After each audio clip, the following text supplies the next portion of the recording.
Hi, I'm Justin McLeod, Community Relations Coordinator for Roanoke City Public Schools. We're here at the Roanoke Valley Governor's School to give you a preview of this year's Project Forum. We'll also tell you about some upcoming meetings that are very important regarding the abuse of heroin and opioids. That and a whole lot more on this month's show.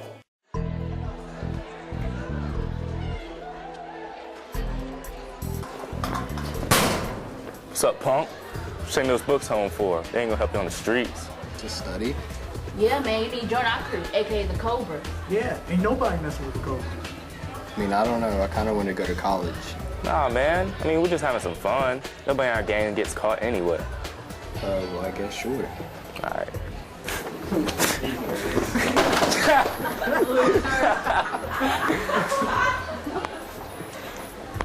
Hey, look, Henry. If you're gonna keep rolling with us, you gotta prove to me that you can hang. Okay. All right, then. Go. Henry, what are you doing? Every year, over 7,000 arrests result from gang activity. You could end up just like these criminals. Is that what you want? Don't be a part of the problem. Be a part of the solution. In kindergarten, they ask you what you want to be when you grow up. And, you know, the kid next to me raises his hand, he wants to be a doctor. You know, so the other kid raises his hand, he wants to be a lawyer. You know, I raised my hand, I wanted to be a baseball player. But there was nobody in that class that raised their hand and said, I want to be a drug addict. And, you know, I couldn't control what I was doing at the time. And I left the field and I was just in tears. We are very fortunate to have the support of countless community organizations and churches, and here to talk about one of the latest gifts, which was very nice, is Stacy Wright. She's the principal here at Lincoln Terrace Elementary. This involved a local church. Tell us what these members did. Well, the members of the church came in with the shoes.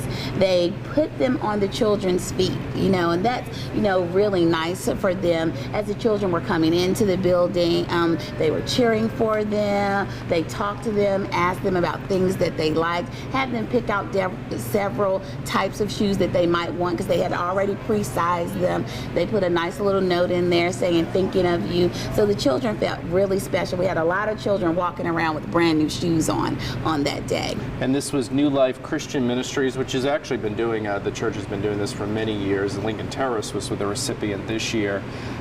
What was sort of the reaction of students? To me, it was like being on Christmas morning, they were unwrapping gifts, right? I mean, yes, absolutely. And our kids were so excited. I mean, later in the day when I was walking through, look at my new shoes, you know, I have all new shoes. Miss Wright, see my shoes, you know, all of those different things. And the people were so nice. And not only did they gift to our students, but they left gift cards for every teacher or every member of the staff in the building to Panera Bread. So it's really a wonderful thing. They were great to work with. They were so, I mean, I've never seen people give things, but to see people be that excited about giving stuff is absolutely wonderful. Well, you bring up a good point. I guess who got more out of it, the students or the adults who were donating? I think the adults who were donating did. I mean, and then the teachers, I mean, several teachers were in there crying as the children were getting shoes. And so it's very wonderful to be able to be a recipient of something like this. Our school has been very fortunate this year.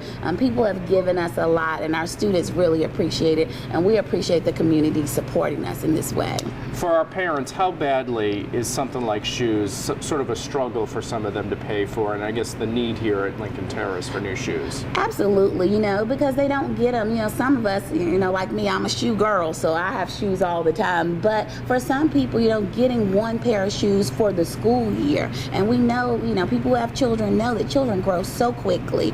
By January, they've outgrown the pair of shoes you bought in September. So our parents were elated to get them. I mean, we got back so many permission forms to be able to do this, and people even called almost up to the day to see if it was too late to do it. And New Life absolutely accommodated us, which we very much appreciated. And we should mention, because you sort of mentioned this, that this was, we didn't single anybody out. This was offered to anybody who wanted it, correct? Yes. And how many, remind me how many students you have here to give you the magnitude of how many shoes were donated. donated? 356 students here at wow. Lincoln Terrace this year. Yeah, so I mean, it was for everybody, and if you bought the permission slips back, I think we got close to 300, a little over 300 permission slips back. So it was a wonderful thing for our students. Well, one of the things I noticed at the end, they would ask, do you want to keep the new pair on or put them in the box? Did you see a consensus of what students wanted to do? I think most students wanted to keep the new pair on because they were walking around kicking high after they got their new shoes. So we were absolutely excited to see them. And, you know, it really made them for the day very thankful and very grateful that we have people who do these types of things. And it was also nice to see, without any prompting from the adults, how many students said thank you. Yes. I mean, that must be really nice, not only for the folks that are donating, but as an educator to hear that. Absolutely, and you know, you try to, you know, we let them know that the shoes were coming, but we know our manners and we try to make sure that our children use them when they're here. So yes, to see them, to actually it be genuine, not because we said, okay, when you get these shoes, you better say thank you. No, it came from their hearts, and they were very appreciative of the things, of the shoes that they had gotten, and even just the new socks too, because you know, we got shoes and socks. Oh, wow. So it was very nice to see.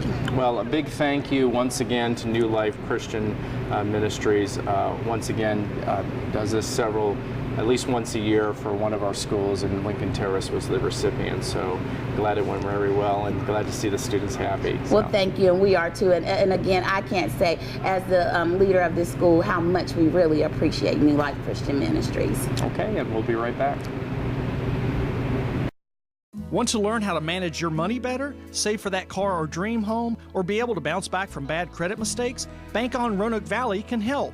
Bank On works with local banks, credit unions, and local governments to offer free classes at local libraries in our community. It's easy, free, and it's happening right where you live. Check out the calendar of classes or sign up at bankonrv.org or call 777-4200 for more information. Surf by the award-winning RVTV.org, the official website for Roanoke Valley Television Channel 3. The site features new content like the Media Center, where you can view selected RVTV programming. Also find RVTV's daily lineup, information on RVTV shows, a photo gallery, and even a Notify Me sign-up to keep you posted on upcoming RVTV events. It's all at RVTV.org, the official website for government and educational television in the Roanoke Valley. RVTV. Roanoke City Schools are holding some important meetings for parents as well as students, and we want to talk about it today with Tasha Steele. She is our Director of School Counseling. These have to do with heroin and opioids. It's something we're hearing a lot more in the past year, but for those who may still not know exactly, what are we talking about when we say opioids? Right, so we are bringing, like you said, the heroin and opioid information meetings to Roanoke City, and we are talking about the dangers of these particular drugs, and we are bringing information to parents to help them understand how our young people and how our population in general, how they are getting access to these particular drugs. And really it's very basic. A lot of our young people are getting them from parents' medicine cabinets. And so just spreading that information, but providing more information as to what we're seeing here in Roanoke. We're going to mention these several occasions now as well as at the end of the segment, but I want to get these out there. The meetings are Thursday, January 25th at William Fleming High School, and there's an additional one Thursday, February 15th at Patrick Henry High School. Both dates are both of those days. The meetings start at 6:30, and again, we'll show them at the end, but or remind folks at the end, who should go to these meetings? We really want to get all of our community members, our parents out. We want to have our secondary students attend so they can learn more about the drugs and what the dangers are and you know, what it looks like and how to stay away from it. But again, you know, all the community, parents, I would say that it would probably be best to leave elementary age children at home, but the parents are more than welcome to come. We actually want to see our elementary age parents come out. this is a national epidemic, and I'm assuming Roanoke Valley is not immune to it. That's right, that's right. So anything that affects us nationally, eventually we do see the trickle down. So we've seen it across Virginia, and unfortunately we are seeing it here in the Roanoke Valley. As a parent, what are the things I should look for when I'm trying to figure out whether my child may be sort of participating in this or taking advantage of it? I would say some of the look-fors would be, you know, grades dropping, maybe a student wanting to be more isolated, changing the friends that they're hanging around, and some of these are behaviors that we associate with just normal adolescence. However, I say it's very important to really hone in and pay special attention with your kids and get to know them and what's really normal for them, because things can really change in the blink of an eye. So it's important to just watch and stay tuned. You know, last year we held a series of these meetings. They weren't well attended. So if the parent is watching this thinking, why should I go? What can you say to convince them that they need to go? Yes, I would let parents know that it's important to attend one of the meetings. Again, we're holding two, just in case one particular date does not meet someone's schedule. But oftentimes, our young people are more informed about drugs, you know, and other dangers than the parents are. And so it's very important to get out, learn more about what is right here in our community. We can watch this and see it on the national news, but to learn more about exactly how it's impacting us here in the Roanoke Valley, and again, learning more information about what our kids already know, and just getting ahead of that and making sure that we are parenting well. And at the meetings last year, the presenters would ask questions, and the students knew the terms, the parents did not. I guess the biggest problem for a parent is, well, my child doesn't do that. Is that the biggest thing that they should not? I would say that it's very important to stay away from saying, not my child. That would never be my child. You know, our kids have various influences that we may be unaware of, and that's, you know, just in general, not just in school, but just in general in the community. So we really need to make sure that we have our eyes open at all times, that we are willing and able to listen to our young people when they approach us to talk with us. I think that's one of the most important things to me as a school counselor, is to have that skill of active listening. And I think there's a lot that we can learn from our young people if we just open our ears. And so at these meetings, we can expect to hear more about the problem and what? So, advice for parents? Yes. So at the meetings, we will have a medical perspective to share with us. You know, how did this all begin? How did this become an epidemic? You know, where did this come from?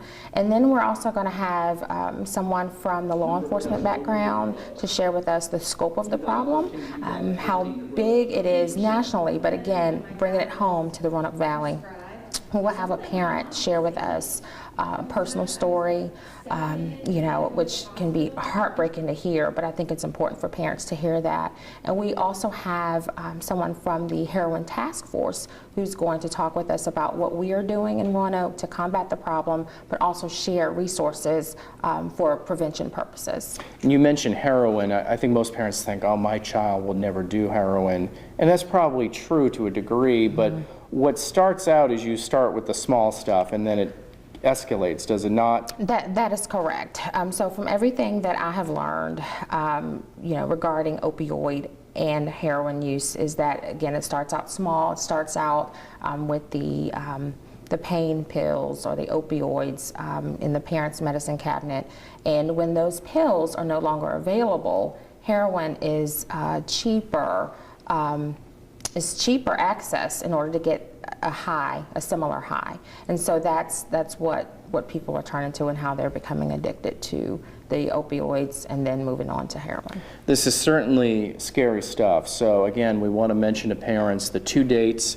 They are Thursday, January 25th at William Fleming High School, and an additional meeting Thursday, February 15th at Patrick Henry High School. Both meetings start at 6:30, and we want to encourage all parents to attend at least one of these meetings. Absolutely. Ms. Steele, thank you, and we hope they're well attended. Thank you very much. Okay, and we'll be right back.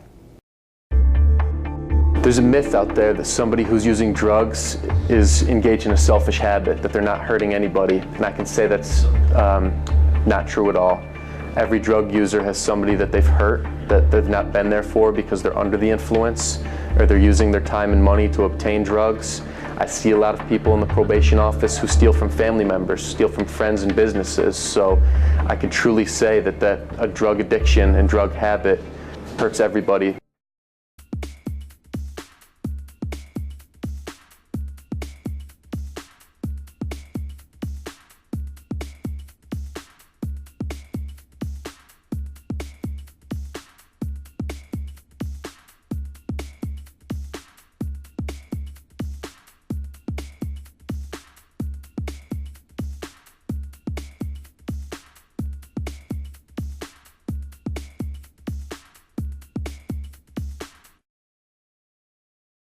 We're here today at the Roanoke Valley Governor School with the director, Mark Levy, to talk about the upcoming Project Forum. This is a yearly event, an event that a lot of people look forward to. For those who may not be familiar with it, what is the Project Forum? Well, Justin, it's basically a science fair, but for us it's a little different. So a lot of people, when they hear science fair, they think of, you know, balsa wood and duct tape, and you're kind of putting something together at home. Whereas here at the Governor's School, we really focus on student research. So we spend an entire month with our students working on their research projects. And some of the students work here on campus and some work off campus. For example, we have some students at Virginia Tech Carilion Research Institute or other off-campus facilities. The majority of them are on campus and they're working on their research projects, which culminates in this Project Forum. I know you've been a teacher before you became the director, and you actually were a student here at the Governor's School, yes, correct? Sir.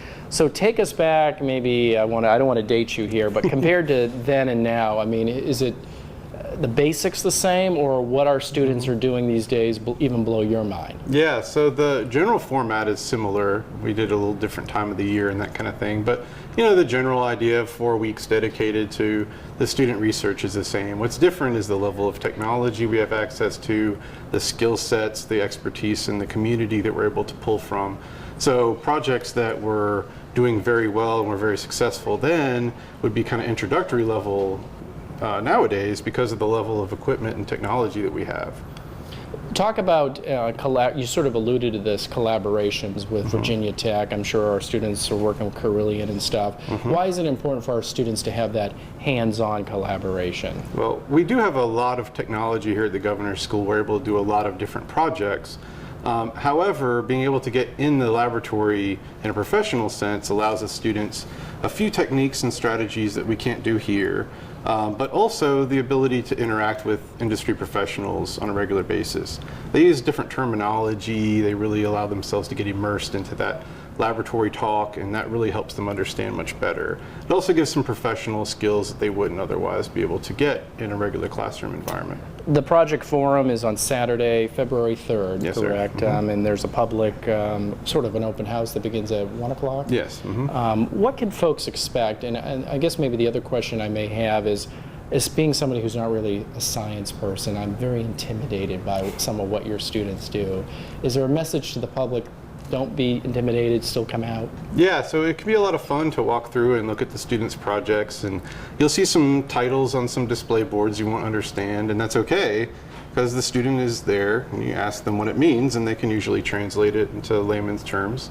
So they may have scientific names of bacteria or some piece of equipment listed on their title that you wouldn't understand, but they would be able to explain.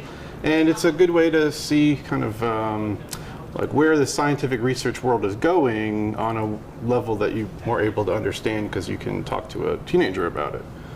And I know that some of these students may just be doing this research for the Project Forum, but it also continues even after that, and sometimes even when they go off to college, correct? Absolutely. I mean, what do you hear from the students who, 5-10 years from now, and they think back of how great their high school years were, and they tell you about how the Governor's School prepared them not only for college, but also for the real world? Yeah, so this is the time of the year where a lot of our seniors who graduated last year, first year in college, come back and visit, and I've been hearing really good things, as always, from them about how prepared they are for their first year in college, something we really focus on, so they're ready for the rigor of that work level. But as far as the research that they do here, that helps them with the critical thinking skills and the practical techniques that they need to be successful in laboratory research.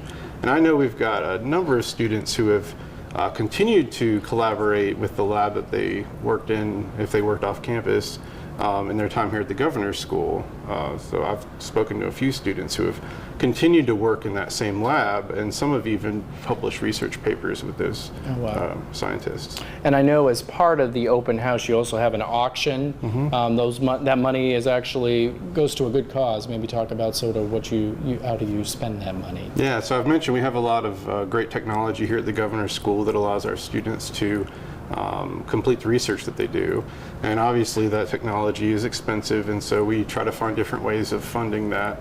And so we get a good amount of our support from our foundation, which does a silent auction fundraiser as well as an appeal of direct donations. And that goes allows us to purchase a lot of the equipment that we need for these research projects. Well, we're looking forward to it. Once again, it's Saturday, February 3rd at 1 o'clock is the public open house. That's at Patrick Henry High School, which is certainly part of this campus and the cafeteria. So we look forward to seeing everybody and wish you all the best and the students the best. All right, thank you very much. Okay, and we'll be right back.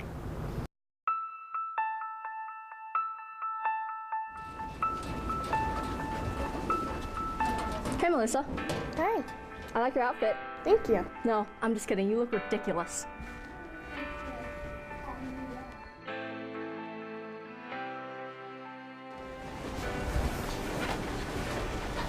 Dude, where'd you get that shirt? Goodwill?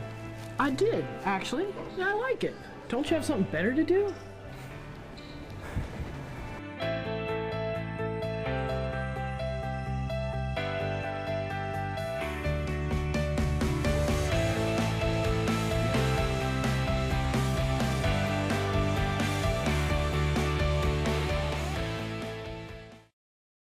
We're here today at RoTech to talk about one of the most popular career and technical education programs, coding and game design. Coding and game design. What's that all about? One of our newest programs. You know, coding is an essential skill that going into the next few decades and beyond is going to be one of the most sought after career opportunities for students. We're seeing school divisions, ours included, starting to code at the elementary level.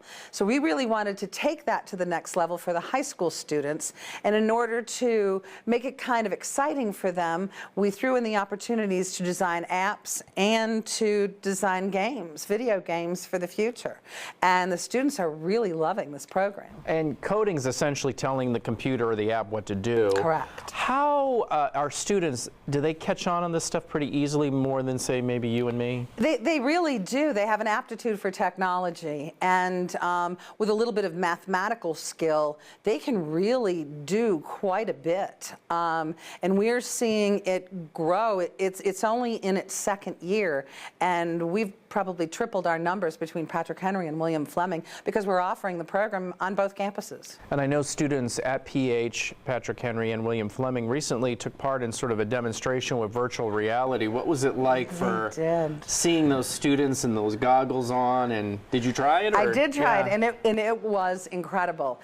Jamal Milner, who's the owner of M3 Graphics, a graphic design and web design company on Brambleton, and Jamal's also a graduate of Roanoke City Public Schools, came out and spent an entire day at William Fleming and an entire day at Patrick Henry and set up a virtual reality room, essentially, and immersed the students in a virtual reality experience with goggles and cameras and software.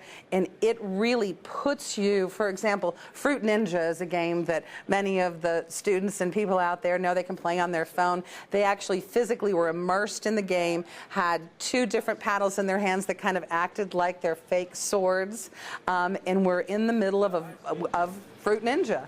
You could pick many different opportunities. You could actually scale through the mountains in the Himalayas if you wanted to. There were so many different choices that the students could do, and every single one of them were just in awe, and it really sparked them, because sitting at a computer and punching in code, sometimes you don't get to see immediately the fruits of your labor.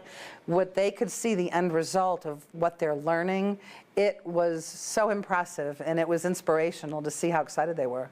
It was fun, it was innovative, but I think the bottom line is you want your students to realize that they can do that, correct? Absolutely. Create that, I guess, is a better way. Absolutely. They want to now take what little segments of the games that they're designing and put them into a virtual reality environment to see what it looks like. So I'm going to look at the opportunities out there to maybe securing some of the equipment for Roanoke City Public Schools. This coding and game design, the classes and the programs that you mentioned, are the students actually creating their own games? Or, they can, yes, yeah, they do.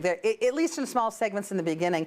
We have our first class of advanced level students, so they're taking it to the next level, and they're doing Android as well as Mac-based or iOS-based apps and games. So we're looking in both domains, working in both domains. How in demand are computer coding and so forth, those jobs? It's off the charts. And the salary ranges, depending on your level of expertise and what you're doing, are 6 figures or more.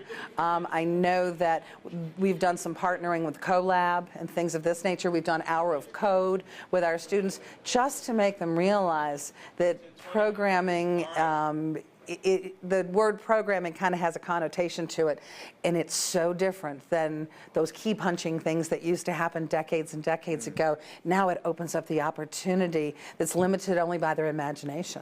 And it's important to have the partnerships, like you mentioned, with Mr. Milner. And absolutely. And how critical is that for those students to sort of see somebody in the real world and the success that he's had? Well, and I think it absolutely is essential, and I know that he is aspiring to bring students up, especially students that are maybe economically disadvantaged or may not ever have an opportunity to see a virtual reality option like that, and wants to mentor these students and take them along if they're really serious about going into this. And what a wonderful opportunity to have someone to guide you through the process into a career that's limitless. Well, Miss Duncan, we've certainly come a long way since Nintendo, and yes. I'm going to date us here, Atari. Do you Atari, remember? I do. Sadly, I do. Well, congratulations on a program that is thriving, and I'm sure it will only get bigger and better from here. Absolutely, and Happy New Year. Happy New Year to you, and we'll be right back. Attention kids, Roanoke's Recycling Heroes need your help. Join the Single Stream Recycling Team and rescue your family, friends, and neighbors from recycling trouble. Recycling Heroes always put these items in their blue cart. Mail, magazine, and newspaper. Flattened cardboard. Cereal boxes and tissue boxes. Aluminum and metal cans. Plastic tubs and containers. Plastic jugs and bottles. Glass jars and bottles. Cardboard milk cartons and juice boxes. Recycling Heroes never put these items in their blue cart. No food waste. No styrofoam. No plastic bags and packing material. No cords, hoses, or wires. Become a part of the Single Stream Recycling Team. Real Heroes Recycle!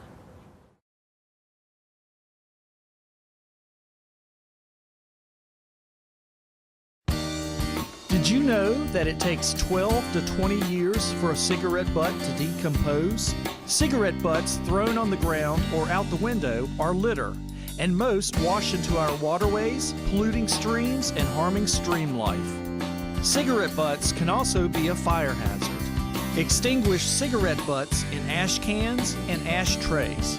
Litter is preventable, so remember, no ifs, ands, or buts. Don't litter.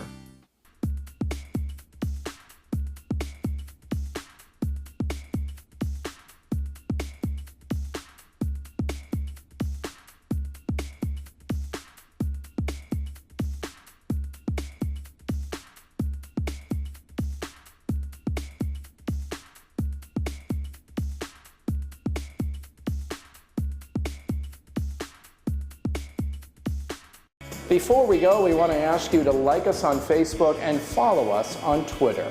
That's this month's show. We'll see you again soon.